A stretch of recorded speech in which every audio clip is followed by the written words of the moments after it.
Há duas classes de fatores que interferem numa bacia hidrográfica. Alguns fatores são os fatores climáticos e meteorológicos, e um outro conjunto de fatores estão associados às características da própria bacia hidrográfica.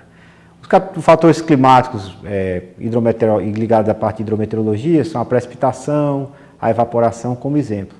E existem outros fatores associados à própria bacia hidrográfica, que é o caso, por exemplo, do uso do solo, tipo de solo, forma da bacia, que são o que a gente chama de fatores fisiográficos. É sobre esses fatores fisiográficos que nós iremos nos deter um pouco mais agora. Nós temos basicamente diferentes tipos de fatores fisiográficos que vão influenciar o padrão de escoamento numa bacia hidrográfica. São eles, por exemplo, o uso do solo, o tipo de solo, a área da bacia, a forma da bacia, a declividade do rio principal, a densidade de drenagem desse curso d'água. Esses fatores eles terminam por condicionar intensamente a transformação da precipitação em invasão. Vamos começar a discutir um pouco mais sobre o tipo de solo e o uso do solo. Vamos começar pelo uso do solo. O uso do solo ele trata do tipo de atividade que nós desenvolvemos na superfície da terra.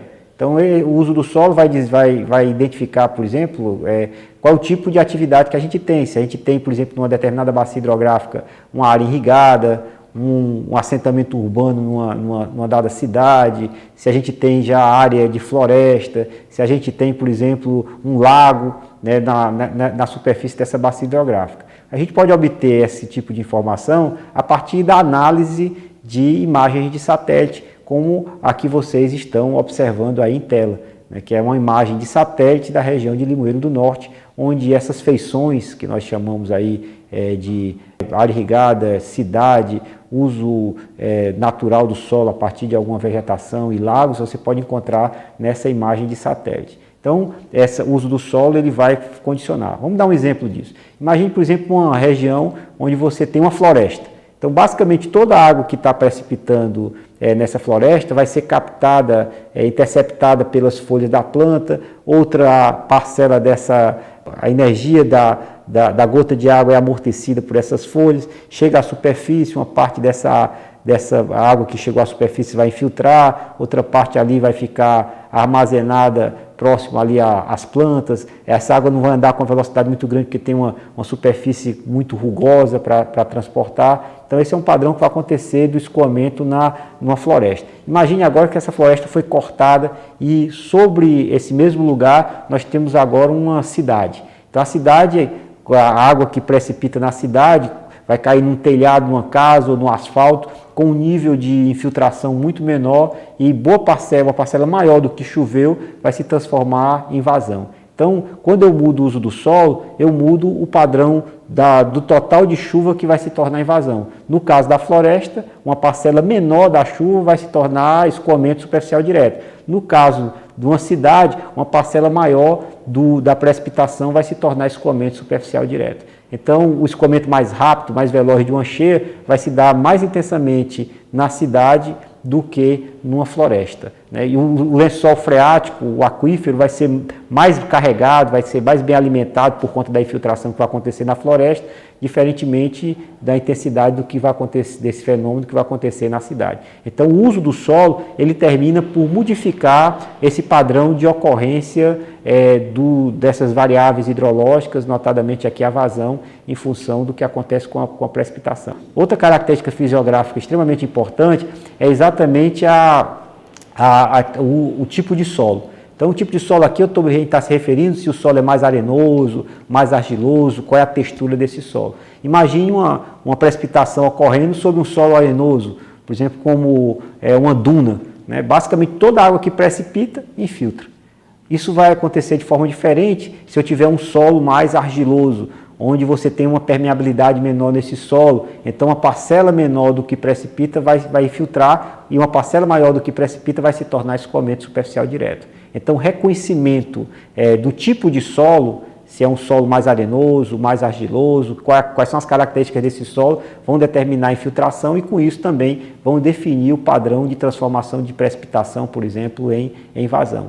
Então, o uso do solo e tipo de solo são duas variáveis extremamente importantes na definição desse padrão de escoamento. Existem tabelas que a gente vai ver mais na frente, como é a tabela do Curva Number, do CN, que vão definir basicamente a característica de transformação de chuva-vazão, do qual volume precipitado vai se tornar em volume escoado, que a gente viu que chama-se de coeficiente runoff, a partir dessas duas características, uso do solo e tipo de solo. Só são essas duas características importantes? Não.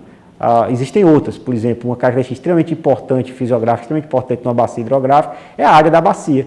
A gente pode imaginar que bacias maiores vão ter vazões médias mais elevadas e vazões mínimas mais elevadas, ceteris paribus, mantidas todas as outras condições como de similares. A bacia maior vai ter vazões mais elevadas, máximas e mínimas, do que bacias menores. Bacia menor vai ter um coeficiente de variação, ou seja, a variabilidade vai ser maior do que em bacias maiores. Quanto menor a bacia, maior vai ser essa variabilidade. Então, a área da bacia é um outro fator extremamente importante na definição do caudal da bacia e do regime fluvial que nós vamos ter na bacia hidrográfica. Outro fator importante é a forma da bacia. A forma da bacia, ela também vai definir. Se eu tiver bacias mais próximas a uma meia circunferência ou bacias mais circulares, elas vão estar mais propensas a cheias do que bacias mais alongadas. Isso em função de que nessas bacias, o que precipita na fronteira da bacia, no divisor de água da bacia, chega mais rápido ao exutório do que em bacias mais alongadas, fazendo com que a gente tenha picos de vazões maiores em bacias mais arredondadas do que em bacias mais delgadas, mais alongadas. Então, é outra característica fisiográfica importante. A densidade de drenagem, se eu tenho uma densidade de drenagem maior ou menor, também vai condicionar o padrão de escoamento. Quanto maior for a densidade de drenagem, mais rápido vai ser o transporte de água entre a alta bacia, média bacia e a baixa bacia, e com isso também vai ter um padrão diferente de ocorrência das vazões. Outra característica importante que nós vamos ter diz respeito à questão da declividade do curso d'água. A declividade é um outro fator importante. Quanto maior for a declividade, menor vai ser esse tempo de concentração e maior vai ser então a propensão da bacia a gente poder também ter mais propensão à cheia. Então a gente vai ter três tipos de medidas de declividade de uma bacia hidrográfica. Que vai ser uma bacia hidrográfica, vai ter uma declividade do tipo S1, S2 e S3, que vocês estão vendo aí na tela, essas três formas. Cada uma delas tem um tipo de equação diferente, mas a gente vai aprofundar e ver como é que a gente calcula esses diferentes tipos de declividade em sala de aula, quando nós estivermos resolvendo nossos problemas tipo. Outro ponto importante que a gente não pode deixar de falar é a relação que tem a ver com a forma da bacia, que eu preciso ainda fazer mais um comentário sobre essa questão da forma da bacia. Como eu disse para vocês, bacias mais circulares tendem a ter escoamento maior do que bacias mais alongadas. Então a gente pode tentar identificar essa forma da bacia visualmente, mas fica muito difícil. A gente normalmente tem um número que vai quantificar essa característica da forma da bacia, se a bacia está mais próxima de um círculo ou mais alongada. Então a gente vai ter duas formas de fazer essa medida. Uma forma é o fator de forma e outra maneira é exatamente o índice de compacidade que a gente vai ter. O fator de forma compara a bacia a um retângulo, aquele círculo que eu falei, então quanto mais próximo ao quadrado, maior vai ser a propensão da bacia a escoamento, e o fator de compacidade vai comparar a forma da bacia a um círculo. Então, com isso aí a gente tem esses elementos que são importantes, além da declividade da bacia como um todo, e esses são os fatores fisiográficos mais importantes que nós temos para poder analisarmos como se dá o padrão e a influência dessas características da bacia no padrão de vazões do rio.